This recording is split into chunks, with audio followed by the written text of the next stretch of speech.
नमस्कार, मैं प्रिया। आज है 6 नवंबर। चले जानते हैं बिहार की 25 बड़ी खबरों को।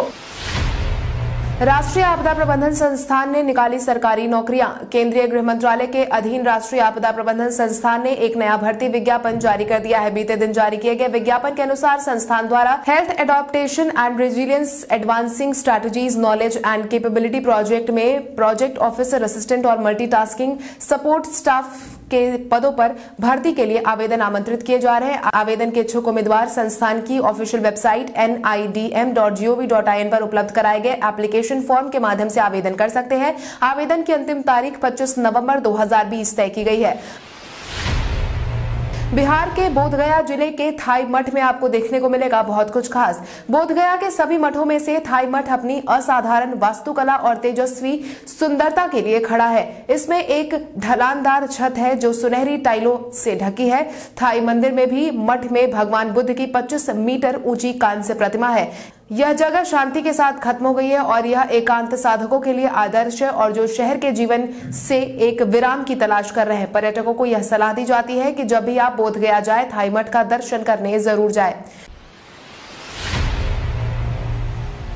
तीसरे चरण के चुनाव प्रचार पर लगा पूर्ण विराम। बिहार विधानसभा चुनाव अब अपने आखिरी पड़ाव की तरफ बढ़ गया है। इसी क्रम में 2 चरणों के सफलतापूर्वक मतदान के बाद तीसरे चरण के मतदान की तैयारी जारी है। हालांकि सभी पार्टियों की तरफ से जारी जनसभाओं और प्रचार प्रसार पर बीते दिन रोक लगा दी गई है, जिसके तहत बीते शाम को प्रचार प्रसार रोक दिए गए हैं। वहीं तीसरे चरण का मतदान 7 नवंबर को करवाया जाएगा। वहीं 10 नवंबर को मतगणना होगी, जिसमें कुल मिलाकर 1204 उम्मीदवार चुनावी मैदान में अपनी किस्मत आजमाएंगे। आपको बता दें, कुल मिलाकर 15 जिलों के 78 सीटों के लिए मतदान करवाया जाना है। वहीं तीसरे चरण के मतदान के पहले बीते दिन सभी प्रमुख राजनीतिक दलों और उम्मीदवारों ने चुनाव प्रचार को लेकर अपनी पूरी ताकत झोंक दी थी।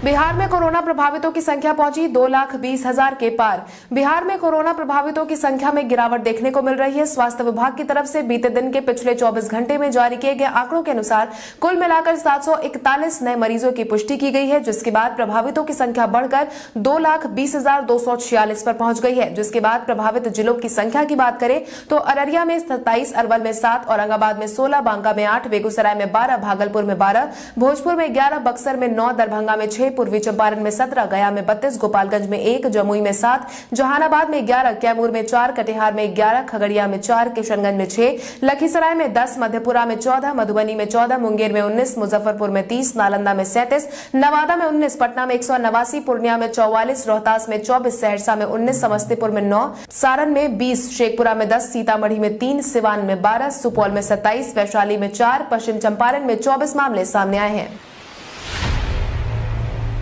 बिहार पुलिस सिपाही भर्ती के लिए 7 दिसंबर से शुरू होगी शारीरिक दक्षता परीक्षा। बिहार पुलिस में सिपाही के पद पर बहाली के लिए शारीरिक दक्षता परीक्षा इस साल दिसंबर में आयोजित किए जाएंगे। केंद्रीय चयन परिषद ने इसके लिए नई तारीख का ऐलान कर दिया है। शारीरिक दक्षता परीक्षा का आयोजन पटना हाई स्कूल के मैदान में किया जाएगा। यह परीक्षा 7 दिसंबर से शुरू होने वाली है, जो कि 30 जनवरी 2021 तक जारी रहेगी, जिसके लिए अभ्यर्थियों को अलग अलग तारीखों पर बुलाया गया है। आपकी जानकारी के लिए आपको बता दें, कुछ समय पहले बिहार सरकार ने बहाली के लिए 11,880 पदों के लिए बहाली निकाली थी। इसके लिए लिखित परीक्षा पहले ली जा चुकी है। पहाड़ों पर हो रही बर्फबारी के कारण बिहार में गिरा पारा। पहाड़ों पर बर्फबारी होने के कारण मैदानी हिस्सों में इसका असर साफ तौर पर दिखने लगा है। उत्तरी पश्चिम दिशा में 12 से 16 किलोमीटर चलने वाली सर्द और शुष्क हवाओं की वजह से पटना में भी तापमान में गिरावट देखने को मिल रही है, जिससे ठंड का एहसास लोगों को अब होने लगा है। पटना के अधिकतम और न्यूनतम तापमान औसत से नीचे रिकॉर्ड किए गए हैं। इसके साथ ही तपिश कम हो गई है, जिससे लोगों को सर्दी का एहसास हो रहा है। मौसम विभाग की माने तो पश्चिमी विक्षोभ की वजह से पहाड़ों में बारिश और बर्फबारी हो रही है। गुरुवार को गया का अधिकतम तापमान 30.5 और न्यूनतम तापमान 13.2 डिग्री सेल्सियस रिकॉर्ड किया गया। वहीं गुरुवार को ही पटना का अधिकतम तापमान 30.6 और न्यूनतम तापमान 16.4 डिग्री सेल्सियस रिकॉर्ड किया गया। भागलपुर में लोगों से लदी नाव नदी में पलटी। भागलपुर जिले के नवगछिया के तिनडंगा दियारा में बीते दिन सुबह बड़ा हादसा हुआ, जहां नवगछिया के दियारा में 50 लोगों से ऊपर भरी नाव गंगा नदी में डूब गई। हादसे में कई लोगों के जान गंवाने की खबर भी सामने आई है। हालांकि कुछ लोग लापता भी है, वहीं कुछ लोग तैरकर अपनी जान बचाने में सफल रहे। स्थानीय लोगों को जैसे ही नाव पलटने की जानकारी मिली, वैसे ही सभी लोग बचाव कार्य में जुट गए थे। मिली जानकारी के अनुसार नाव पर सवार होकर सभी लोग नदी पार करके खेती के लिए जा रहे थे। इसी दौरान यह हादसा हो गया। स्थानीय गोताखोर ने भी लोगों की तलाश की।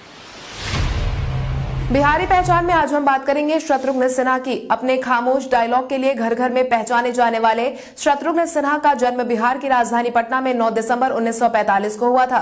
शत्रुघ्न सिन्हा को शॉटगन और बिहारी बाबू के नाम से भी जाना जाता है। सिन्हा बिहार के बॉलीवुड के पहले अभिनेता थे। सिन्हा ने प्रेम पुजारी में एक छोटी भूमिका के साथ अपने बॉलीवुड करियर की शुरुआत की थी। 1976 में कालीचरण के बाद वो बॉलीवुड में एक बड़े स्टार बन गए। उन्होंने विश्वनाथ, जानी दुश्मन, दोस्ताना, क्रांति, नसीब जैसी कई फिल्मों में।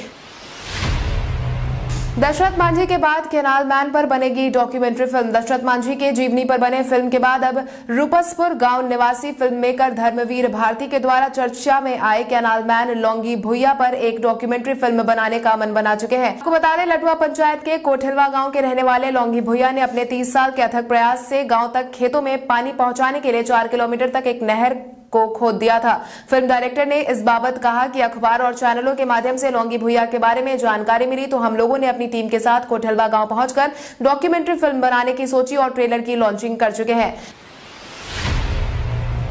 नवादा जिले में कई विकास कार्यों पर लगाई गई रोक। नवादा जिले में विकास कार्यों पर ग्रहण लगता दिखाई दे रहा है। विवादित जमीन पर निर्माण कार्य को लेकर उच्च न्यायालय ने सदर प्रखंड के बुधौल गांव में निर्माणाधीन इंजीनियरिंग कॉलेज, जननायक कर्पूरी ठाकुर छात्रावास, एएनएम, जीएनएम कॉलेज, उत्पाद विभाग आदि विभाग के कार्यालय के निर्माण कार्य पर रोक लगा दिया है। मिली जानकारी के अनुसार प्रशासन जिस जमीन को बिहार सरकार का मानकर काम करवा रही थी, उस जमीन को निचली अदालत ने रियायती करार दिया है।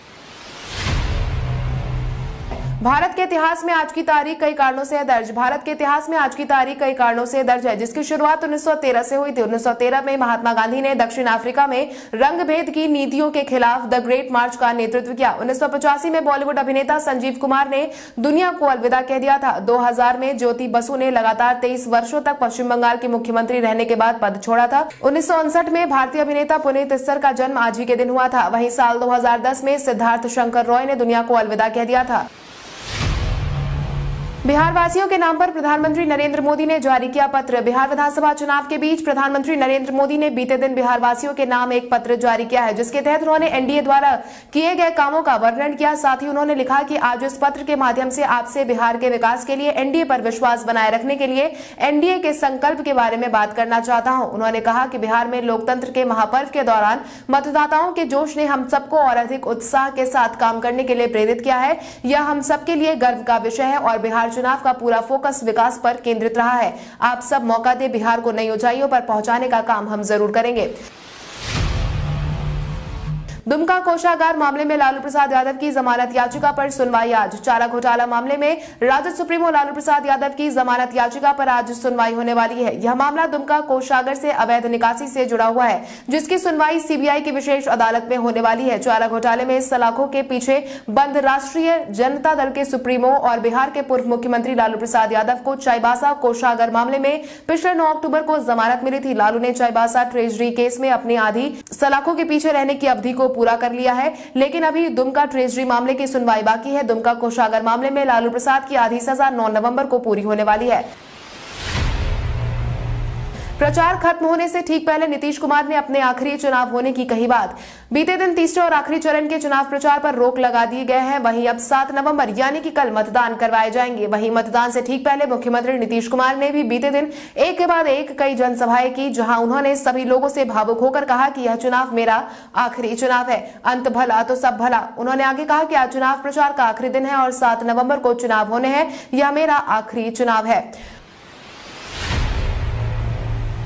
तेजस्वी यादव ने राजद को बताया A to Z की पार्टी। बिहार विधानसभा चुनाव के प्रचार को बीते शाम रोक दिया गया, जिसके बाद अब बिहार में विधानसभा चुनाव के तीसरे चरण पर मतदान का आयोजन करवाया जाना है। वहीं प्रचार प्रसार के आखिरी दिन बिहार की धरती पर लगभग 17 चुनावी जनसभाओं का आयोजन करवाया गया था। इसी क्रम में नेता प्रतिपक्ष तेजस्वी यादव ने भी मधेपुरा में जनसभा का संबोधन किया। वहीं उन्होंने कहा कि कुछ लोगों को यह गलतफहमी है कि राजद फलना जाति धर्म की पार्टी है, लेकिन शुरू से ही राजद A to Z की पार्टी रही है, चाहे वो स्वर्ण जाति हो या पिछड़े समाज समाज की जाति हो या दलित हो, महादलित हो, अल्पसंख्यक हो, विपक्ष की तरफ से यह फैलाया गया था ताकि हम कमजोर दिखे और जनता हमें वोट ना करे। लेकिन हम समाज के हर तबके के साथ चलने वाले पार्टी है, इसलिए हम A to Z पार्टी है। चुनाव प्रचार के आखिरी दिन गरजे जेपी नड्डा। तीसरे चरण के चुनावी प्रचार का शोरगुल बीते दिन रुक गया है, वहीं अब सीधा मतदान की बारी है। इसी क्रम में बीते दिन कई दिग्गज नेता भी मैदान में एनडीए के पक्ष में वोट मांगते देखे गए, जिसमें जेपी नड्डा का नाम भी शामिल है। आयोजित जनसभा में जेपी नड्डा ने जहां सभी लोगों से एनडीए को वोट करने की अपील की, वहीं उन्होंने तेजस्वी यादव को भी निशाने पर लिया, जिसके तहत उन्होंने तेजस्वी यादव के 10 लाख नौकरी के वादे पर निशाना साधते हुए कहा कि कोरोना काल में बिहार छोड़कर दिल्ली भागने, विधानसभा के सत्र में अनुपस्थित रहने तथा राजद के 15 साल के शासनकाल में लोगों को राज्य से पलायन को मजबूर करने के लिए जंगल राज के युवराज को बिहार की जनता से माफी मांगनी चाहिए।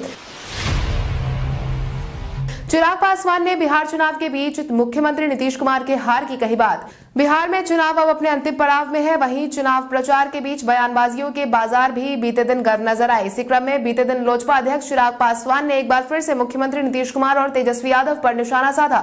वहीं इस दौरान उन्होंने नीतीश कुमार की हार तय बताया है, साथ ही उन्होंने तेजस्वी के भी हार की भविष्यवाणी कर दी है। मीडिया हाउस से बातचीत के दौरान चिराग ने कहा कि 10 नवंबर के बाद नीतीश कुमार असंभव है। वहीं उन्होंने तेजस्वी के साथ शामिल होने के सवाल पर कहा कि असंभव, जैसा मैंने कहा कि असंभव नीतीश है, वैसे ही लोक जनशक्ति पार्टी के साथ महागठबंधन भी, ऐसा कभी नहीं होगा।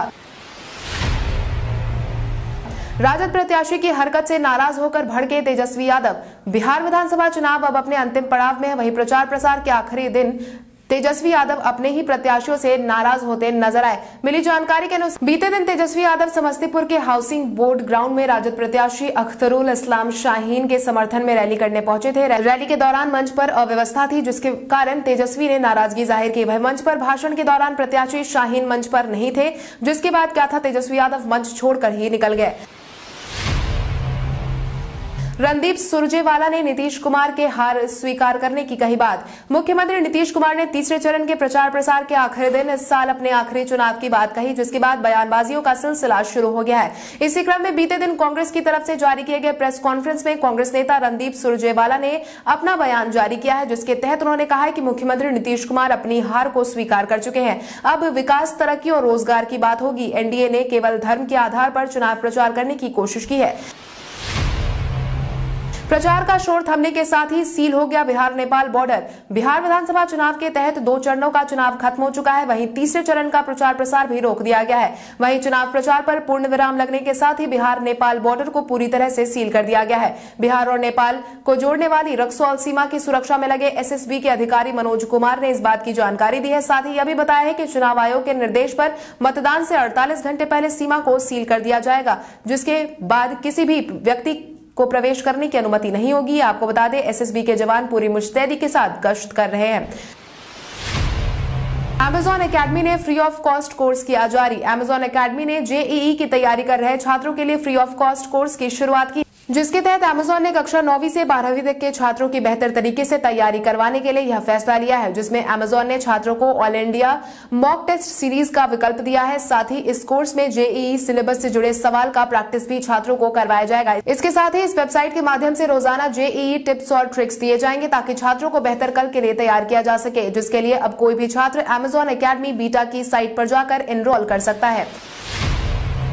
कोहली के स्ट्राइक रेट पर सहवाग ने उठाए सवाल। आईपीएल में विराट कोहली की शानदार बल्लेबाजी देखने को नहीं मिली है, वहीं अब उनकी स्ट्राइक रेट को लेकर भारतीय टीम के पूर्व खिलाड़ी वीरेंद्र सहवाग ने अपनी प्रतिक्रिया दी है और उनकी पारियों पर सवाल उठाया है, जिसके तहत उन्होंने कहा कि विराट ही कारण है जिस वजह से टीम इस सीजन में मुसीबत में फंसती नजर आ रही है। उन्होंने कहा कि विराट कोहली को लेकर अपने गियर जल्दी बदलने की जरूरत है। वो 20 से 25 गेंद ले लेते हैं और अपने गियर को बदलने में, और जब तक वो बदलते हैं तब तक आउट हो जाते हैं, तो टीम मुसीबत में पड़ जाती है। दिल्ली कैपिटल्स के खिलाफ मैच में यही देखने को मिला है।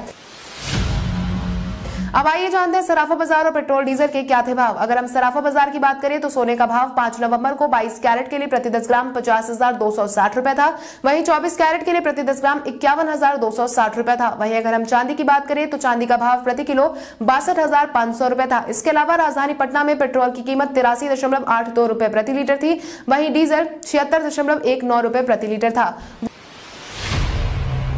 व्हाट्सएप ने नए फीचर को किया रोल। व्हाट्सएप अब अपने नए फीचर पर काम कर रहा है, जिसके तहत ऐप के रिपोर्टिंग टूल में सुधार कर रहा है, जिसके परिणाम स्वरूप व्हाट्सएप अब अपने ऐप पर रिपोर्ट किए गए चैट से हाल के मैसेजेस की एक कॉपी रिसीव करेगा। यह फीचर एंड्रॉइड पर ऐप के बीटा वर्जन पर आउट किया गया है। इसके तहत जो चैट व्हाट्सएप पर रिपोर्ट किए जाएंगे उसके मैसेजेस की एक कॉपी व्हाट्सएप को भेज दी जाएगी। रिपोर्ट करने पर इस यूजर के सबसे हाल के संदेश व्हाट्सएप पर भेजे जाएंगे। आपको बता दें कि यह नया अपडेट व्हाट्सएप ग्रुप और बिजनेस चैट पर भी लागू होगा। गौहर खान ने अपने कथित बॉयफ्रेंड जैद दरबार संग की सगाई। पिछले कुछ दिनों से गौहर खान और जैद दरबार के रिलेशनशिप की चर्चा कई दिनों से चल रही थी। वहीं अब अभिनेत्री ने खुद भी सोशल मीडिया पर अपने रिलेशनशिप को सोशल कर दिया है और दोनों के साथ की तस्वीर को भी शेयर किया है। आपकी जानकारी के लिए आपको बता दें, गौहर खान ने जैद दरबार संग अब फोटो पोस्ट कर कंफर्म कर दिया है कि ये शादी के बंधन में बंधने वाली है। वहीं कैप्शन में गौहर ने अंगूठी बनाई है और लिखा है, मैंने हाँ कर दी है। साथ ही जैद दरबार भी खड़े नजर आ रहे हैं। कल हमारे द्वारा पूछे गए सवाल का जवाब आप में से बहुत सारे यूजर ने हमें कमेंट करके दिया, उसके लिए आपका बहुत बहुत धन्यवाद। आप में से जिन यूजर का कमेंट हमें अच्छा लगा है उनके नाम है ब्रजेश तिवारी, यो जी, सोनू कुमार, SGS एंटरटेनमेंट, बम कुमार, सोनू कुमार, अमरेश चौधरी, राजेंद्र प्रसाद सिंह, विनोद कुमार मंडल, मोहम्मद शहजाद अकील। इसके अलावा हमारी टीम को और भी लोगों के जवाब अच्छे लगे, मगर समय के अभाव के कारण हम उनका नाम नहीं ले पाए, लेकिन आप हमारे सवालों का जवाब देते रहे। हम कल आपका नाम लेने की पूरी कोशिश करेंगे। तो चलिए बढ़ते आज के सवाल की, और आज का सवाल कुछ इस प्रकार है। आपके अनुसार मुख्यमंत्री नीतीश कुमार द्वारा बीते दिन आयोजित एक जनसभा में अपने आखिरी चुनाव का ऐलान करने का मुख्य कारण क्या हो सकता है? अपने जवाब हमें कमेंट करके जरूर बताएं। इसके साथ ही आज के लिए बस इतना ही। अगर आप ये वीडियो हमारा YouTube पर देख रहे हैं तो हमारे चैनल को सब्सक्राइब करें और बेल आइकन दबाना ना भूलें। और अगर आप ये वीडियो हमारा फेसबुक पर देख रहे हैं तो इस वीडियो को लाइक करें और ज्यादा से ज्यादा शेयर करें। धन्यवाद।